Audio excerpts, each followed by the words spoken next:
Hi everyone, today it's the unlikely combo of tunnels and trees.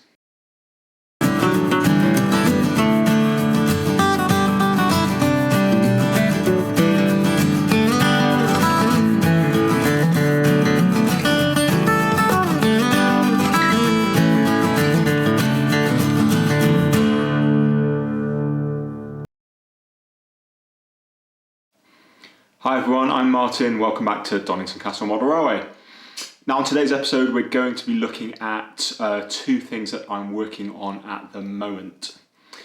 The first is we're going to take a little bit more of a detailed look at the tunnel on the Southern Mainline. That's in a position now where I can really show you the entire process end to end.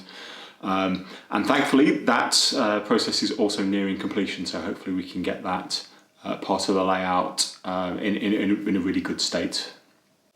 The second topic we're going to be talking about today is trees. Luckily I was able to learn a few things at Worley about how to make some trees. So we're going to look in a little bit of detail at the process of doing that.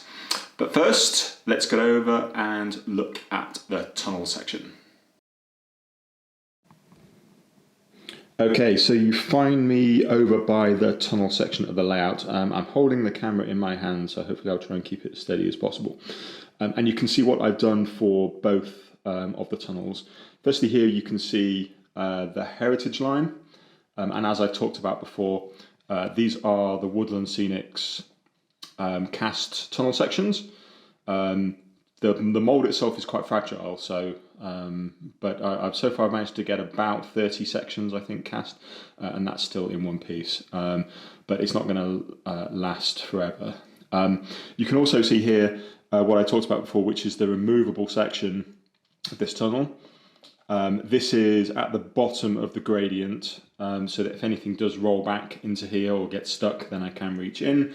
I will show you the hole to get in there, but the idea would be I could remove this through here and then get my hand in to then access something in there if something's gone wrong.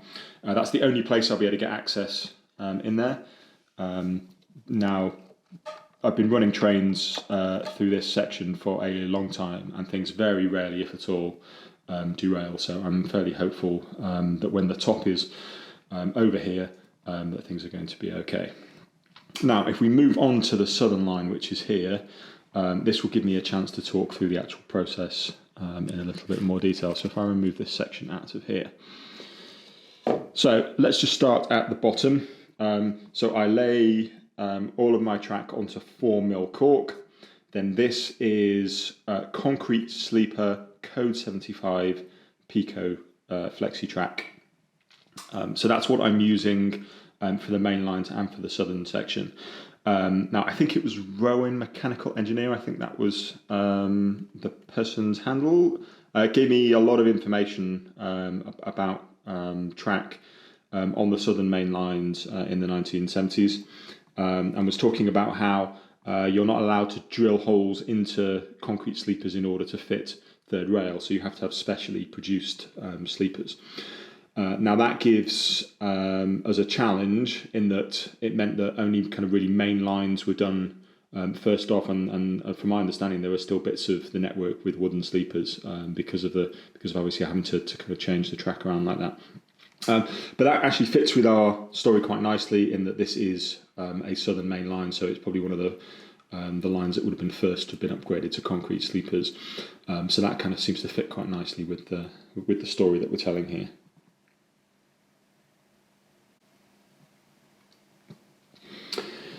And in terms of the track, you'll have seen the video hopefully on the conductor rails. So these are installed down the centre within the tunnel here. You can see we've got some wire sections in here just to bridge the gap between those. My process is to paint the sides of the rails first, then ballast around, and then go over the top with the airbrush. So you can see in this section here, I have been over very lightly with the airbrush. That needs another going over as well. And then the section down here you can see hasn't been done at all, so that's the kind of the next job that's going to be done. But also down here you can see how our tunnel is made up, again of those cast sections. This time they haven't been cut as short as on the heritage line, and that gives us a full span over the top. I also mentioned this before, but we have a Pico tunnel mouth. And what I've done is I've stuck some stone embossed plastic card onto that tunnel portal, and that then enables us to kind of drop down in size between this tunnel mouth being slightly bigger in size, if I make sure the camera's pointing in the right place, than these sections here. So doing that just gives a nice little bit of a kind of a run in from the portal in there, and you'll see from the other side what that looks like, and I think that's pretty good. So the plan now is let me just mention, this is the hole I've cut in the back seam that allows kind of access into the heritage line. I'm also going to put some kind of section in there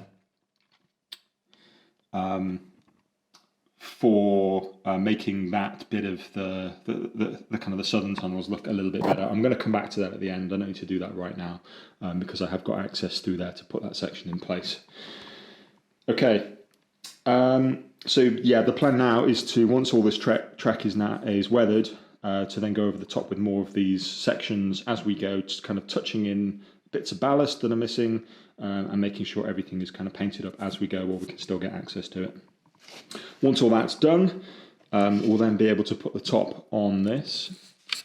So we've got a small piece that fits on there, and then we then have the other bit of the baseboard that fits into this gap here. So let me just move that into position very quickly so you can see what that's going to look like. So again, if I try and keep the camera steady while swinging this round one-handed, then this will obviously fit down a little bit nicer than it does right now. But that kind of covers up that section. We've still got access through here. We'll have another baseboard, another back seam board here. But then this is where our main lines are going to be laid. We've then got a little bit of space for scenics just in this area around here, so we can continue this bank and get all that done. If I move over to this part down here, you can see where the tunnel will emerge. We're going to have a tunnel portal here. So again, we're going to need another bit of covering over the top here, and then some scenics. And then towards the back here, this is where Donnington Castle itself will eventually go. So we've got a bit of landscaping just to do in here, but I've put some of those boards in there. But you can again see the kind of the process here, that we've got some of the track that's been laid. You can see the droppers actually in here, soldered to the bottom of the track, and then through the hole in the baseboard. This track is glued down with copy decks, and then ballasted over the top. I'll come on to ballasting this section at some point. And as you can see, the conductor rail finishes here at the moment. It will flip to the outside again, and it will stay on the outside as it runs up here, and then up into the station it will go there. So there's a little bit of a slope here, a little bit of a gradient, but I'm hoping that the stock that's going to run up there is going to be able to manage that okay. So that's the progress we've made with the tunnel. I'm pleased with how this is going, although I am certainly going to be glad when it's all over and done with. You say when that board is finally in place, then we'll be able to really crack on with this top section. Okay, and as you might be able to see, I made a little bit more progress here. I've stuck this top piece down because I'm happy with everything under there. We've also got these sections here. You can see where they've been glued with the grab adhesive. I just need to go over that and paint all that. And then the other halves will go in on this side just to kind of meet up and close all that off. And then, as I said, I'm going to work down here, just tidying up as we go. And just so you can see what that's going to look like, down here at track level looking through, obviously when the top's on, that light in the middle of the tunnel, as you can see, will get all covered up. And the tunnel will run right the way down to the end. But I'll give you another shot of that, hopefully in a couple of weeks, when all that's all finished. So as you can see, the tunnel is coming along very nicely, and very soon we'll be able to get that top baseboard in place and start laying the main lines, which is something that I'm really looking forward to. Now, next topic we're going to look at is making some trees for the layout. Now, the topic of trees is something that has been troubling me a little bit for a number of reasons. One is that when you go to exhibitions, you see some of the people who make just these most amazing trees, but they also have pretty high price tags on them. Now, I'm not ruling out buying some of those for the layout at some point. Maybe if we need a real kind of important big feature tree at some point towards the end of the process, then we'll look at that. But they're a little bit too expensive to be buying in any number. So that means we need to think about making some trees ourselves. And it's a topic I don't know a great deal about. So when I was at Whalley, I took the opportunity to go speak to a few people, as there were a number of people offering demonstrations in tree making. Now, the first of those was not a particularly good experience, I have to say. So one of the major brands, I'm not going to name any names, I went over to them. I was actually there with another YouTuber at the time, and we were asking them about making trees. And their demonstration, I was quite looking forward to seeing, was pretty much to take one of these plastic armatures, dip it in clump foliage, and that was it. So we asked a little bit more about what the person giving the demonstration would do if this were on their layout. Unfortunately, their kind of reaction was, and I'm paraphrasing a little bit here, was, I'm being paid to demonstrate these products, so I can't talk to you about what I would do if I were doing this for myself.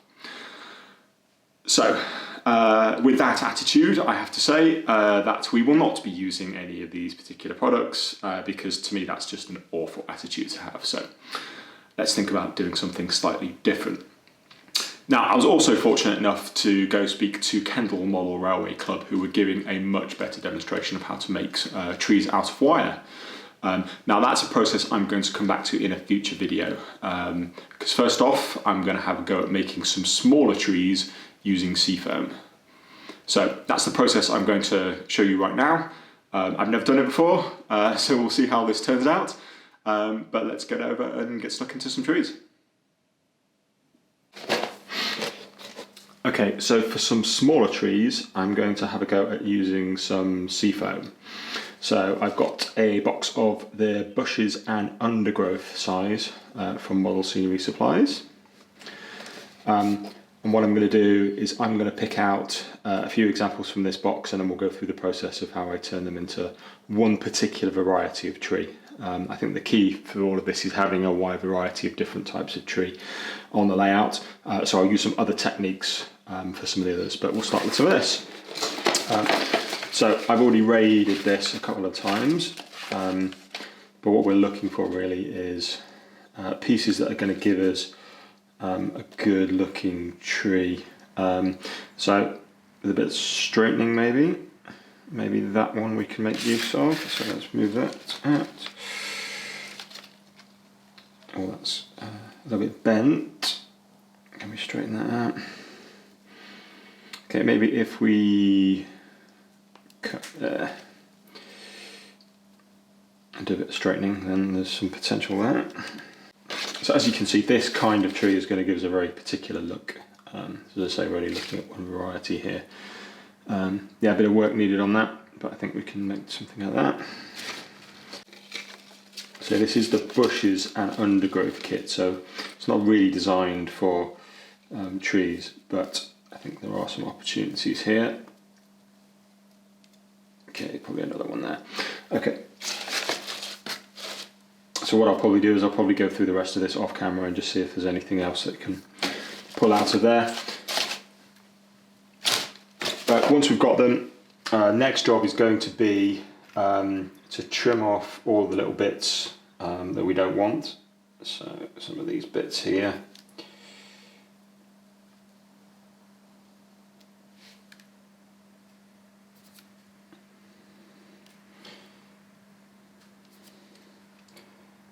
Again, I'll go through and do that off camera. Then the next job is going to be to paint the trunks. Now, if you look at trees out in the wild, there are a huge variety of different colours of trunk, everything from almost pure white right through to a kind of a very reddy brown colour, and everything in between. So I don't think there's any one wrong colour that you can paint a tree trunk in that kind of range. I'm going to err on the kind of the grey, just with a hint of brown kind of colour. So I'll get some paint and I'll just paint the thickest bits of the trunk, as they're the bits, particularly down the bottom, are the bits that you're going to really notice. The top is going to be covered by foliage, so we're not going to see too much of that, so I'm not going to worry too much about painting in there. So I'll just make sure I've got a set of good examples, get the trunks painted, and then I'll be right back. I've now been over all of these with, as you might just be able to make out, some very light grey brown paint. As I was saying before, we just need to kind of give it a little bit of a cover on there. Next stage is really kind of, there is no wrong answer to this. Depending on what effect you're going for, depends what you actually want to put on them. I have done some already off camera using a darker scatter blend. This time I'm going to use a lighter green scatter blend, but then the batch after this, what I might try is some fine leaf foliage, and even maybe some coarse turf as well. So what I do is just get an old ice cream tub or something and mix up some scatter. This is quite dark, so I'm going to add a little bit of light colours in there just to give that a bit of a lighter green. So just give me 1 second to do that. Okay, so I've got some very light green scatter here, so I'm just going to add some of this into the mixture I was using previously.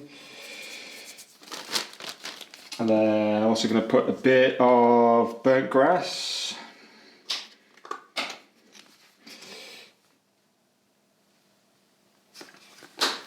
And then what I thought I'd try this time actually is just to put a bit of coarse turf. This is light green, just to give that little bit more variation. See, this is a very different texture to the others. Give that a bit of a mix up.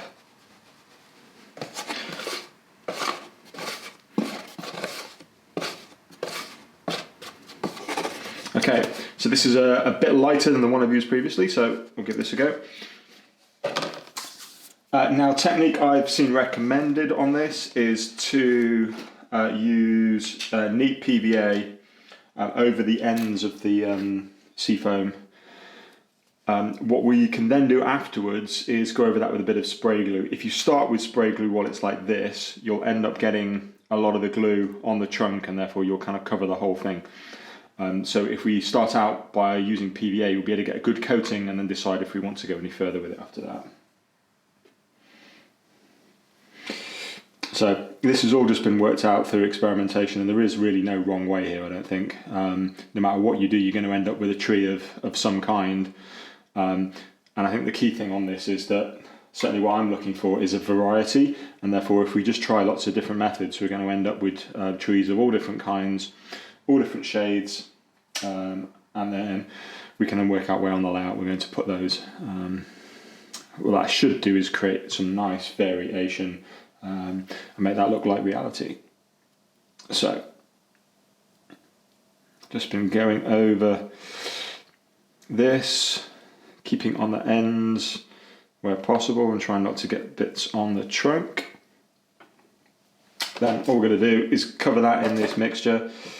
So however you want to do this, I'll try and do that on camera. Just cover it over. That will all stick to the PVA.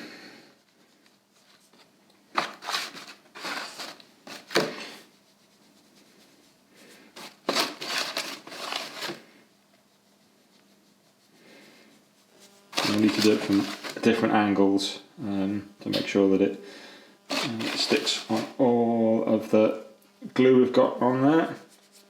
Okay, so that's the first one done. I mean, that's quite presentable as a tree already, I think. What I'm going to do is I think I'm going to keep some in this form with kind of a lighter covering, and then some others we'll then go over with a bit of spray glue and make that even kind of thicker. And again, that'll give us more variation. So what I'll do is I'll do one more on camera, and then I'll go through and do the rest of these and come back when they're all done.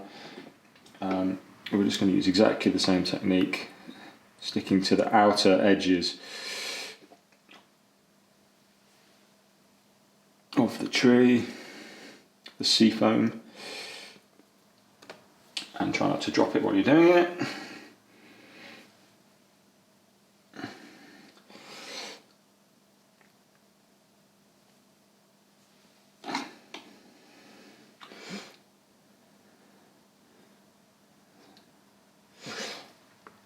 And then, same principle, just cover that over.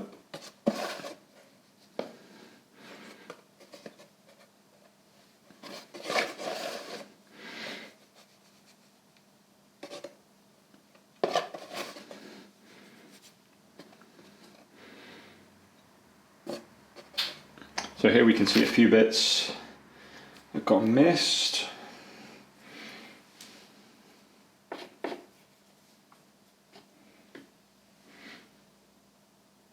Just along this bit here, try not to get glue on the existing bits, otherwise that will all just come off.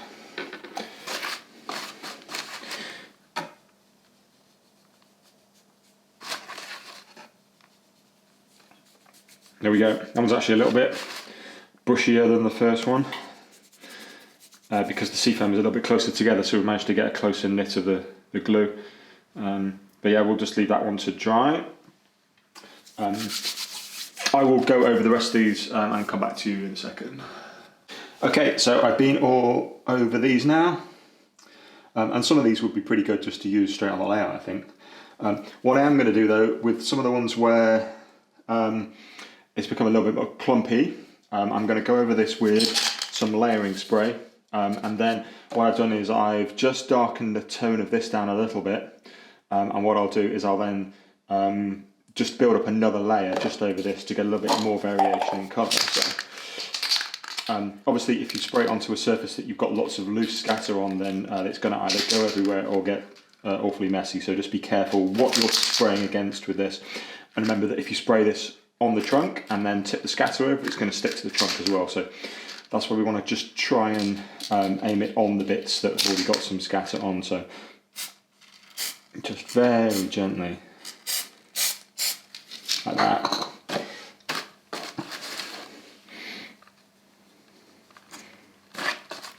And then again, same principle. Just a nice coating over the outside. And that's thickened that one up quite nicely. If you compare the two, it's also gone a little bit darker. So as I said, I'm going to leave some of these. Let's pick a couple to give an extra bit to. So this, I'm just going to do the bottom actually.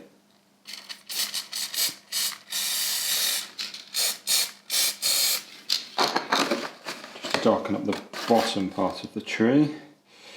Keep the top part as light as it was. Okay.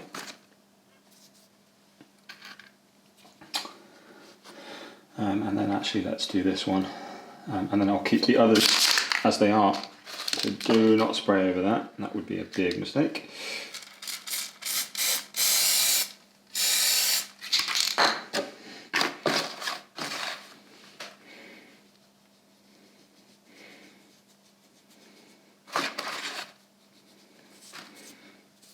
Okay, and there we go.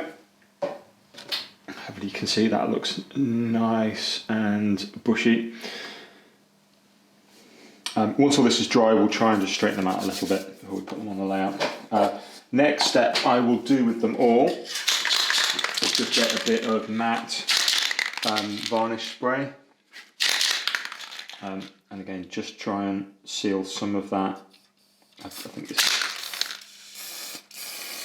just seal some of this scatter into place, so it's not going to get rid of it. It's not the end of the world if it starts going on some of the grassy areas of the layout, but we want to try and keep as much of it on the tree as possible. So I'm just very gently going over it with this matte spray.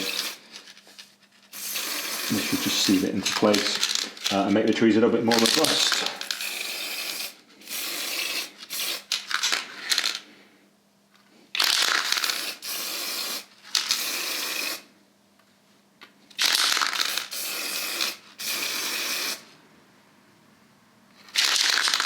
Some of the lighter ones.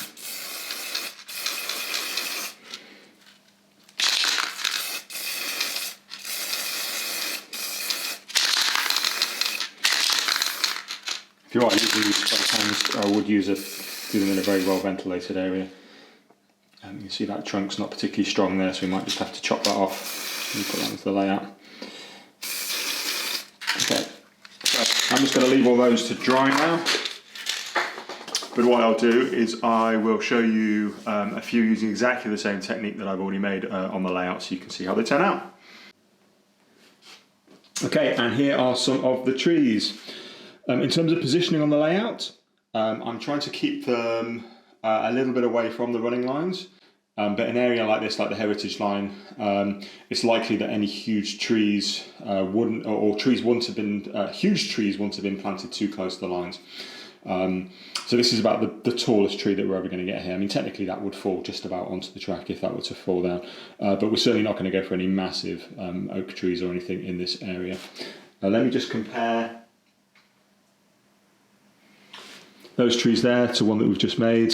Obviously this is still drying, but again we can see there's a slight, if that's in shot, yes, you can see there is a little bit of a difference there and a variation in colour and in the texture. Now obviously these trees are clearly a little bit alike, so we do want to think about some other variations when it comes to trees along here, but we'll come to look at that in a future episode. Okay, so just to recap, when we look at the price of these trees, box of that Seafoam, which has obviously still got a lot more left in it. I've made 1, 2, 3, 4, 5, 6, 7, 8, 9, 10, 11, 12, 13, 14, 15, nearly 20 trees out of that. And it's cost me maybe 50p in scatter, maybe a bit less than that. A couple of quid, probably, in terms of what we've used out of that box of Seafoam. So when you compare that to some of the other options, it's certainly a cost-effective method. If this is the style of tree you want, and you want them in kind of lots of, in a kind of a big number, without having to pay too much. As I said, we'll look at other methods for other types of trees, and we'll also then think about bigger trees as well in the future. So there we have it. The tunnel's coming along nicely, and also we've got the opportunity to make a few smaller trees, just to really kind of add to the layout. So progress has been good. I'm going to keep working on the tunnel section and on improving the heritage line, and hopefully we'll be able to do a bit of a layout update in the very near future, just looking at all the progress that's been made all over the layout. So I look forward to seeing you again then. Have a good one, and I shall see you soon. Bye bye.